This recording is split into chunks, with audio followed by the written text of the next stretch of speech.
So in my last talk, I'd spoken a little bit about the court cards and how each of them is a balance of two elements.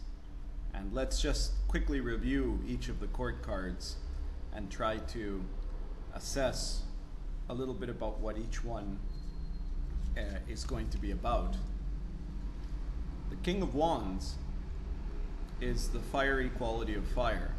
So it's a double fire situation. This is someone that is filled with energy, that is focused immensely on what they want, that is focused immensely on their ambitions, you could say, and that is quite extroverted because they have all this energy around them. But they're not connected to anything in the real world, so they're completely up there in their energy and their dreams and their plans and their ambitions, and it might focus itself on their careers, or it might focus itself on spirituality, or it might focus itself on ambitions to get rich quick, or whatever it is that they're looking to acquire, but it doesn't really have any place to go because it is completely out of connection with the rest of themselves. They've gotten so caught up in what they think their goals are that they have no place to put that energy. The Queen of Wands is the watery quality of fire.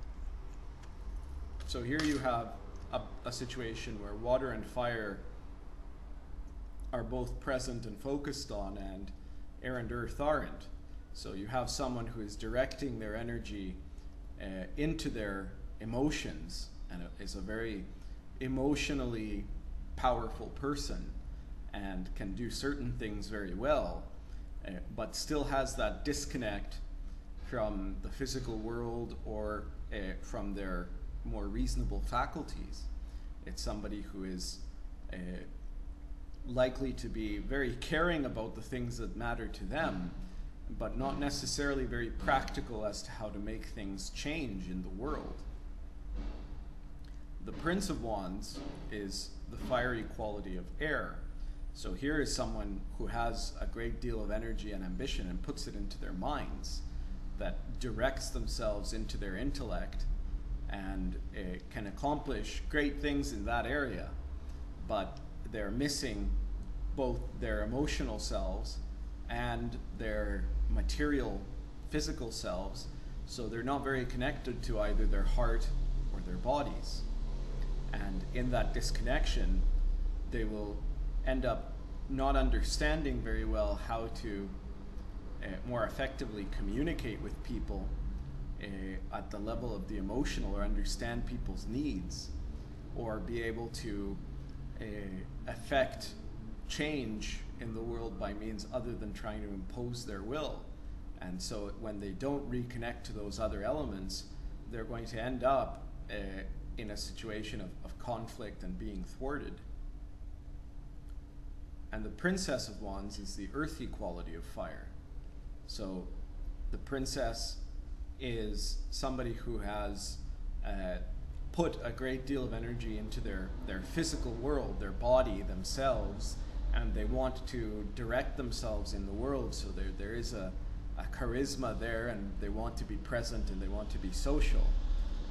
But they aren't in very much contact with their feelings below that superficial kind of level, and they aren't very much in contact with their thoughts either, so they'll tend to be acting on this kind of impulse and working only out of that area of lust, not necessarily physical lust, but lust for whatever it is that is their most immediate obsession. The King of Cups is the fiery quality of water. So here you have someone who has a great energetic potential and a deep emotional potential. And the King of Cups is directed into the level of his intuition and into the level of his energy. So again, an extrovert. It's someone who is quite good at leadership, you could say, in the charismatic sense, but isn't necessarily going to be very good at getting things done because they're disconnected from those other two dimensions of the material world or the intellectual world. So they're not all that great at long-term planning. They're very good at looking good in the moment of what they're doing. The Queen of Cups is the watery quality of water, a total introvert.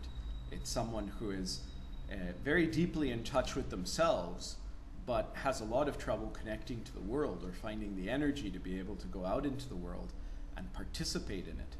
So they will spend a lot of time understanding their inner self, but they're disconnected from the outer self and the outer existence of life. The Prince of Cups is a figure that is both intellectual and intuitive. So that's a good combination, but they will tend to neglect their body. They'll connect to their mind and to their feelings. They'll have a big head and a big heart, but they won't really be in touch with their physical self or their physical presence.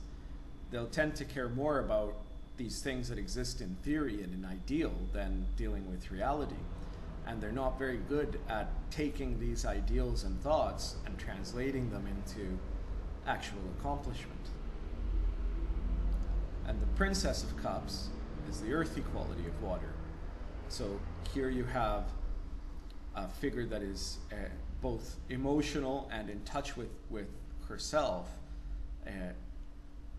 but is not necessarily connected to her deeper thinking. She's not necessarily directing herself effectively, and again has that kind of impulsiveness, but lacks also the kind of energy to carry things through in the longer term. So she'll be willing to do what she wants in this moment, and she'll have a good sense of what she wants in terms of her intuition, not always knowing how to accomplish it. And she won't always have the energy to accomplish it, even if she knew. She needs to reconnect to her ability to maintain a personal discipline, and to her ability to break the limitations of what she thinks her mental boundaries are. So we'll continue with the other half of these in the next video.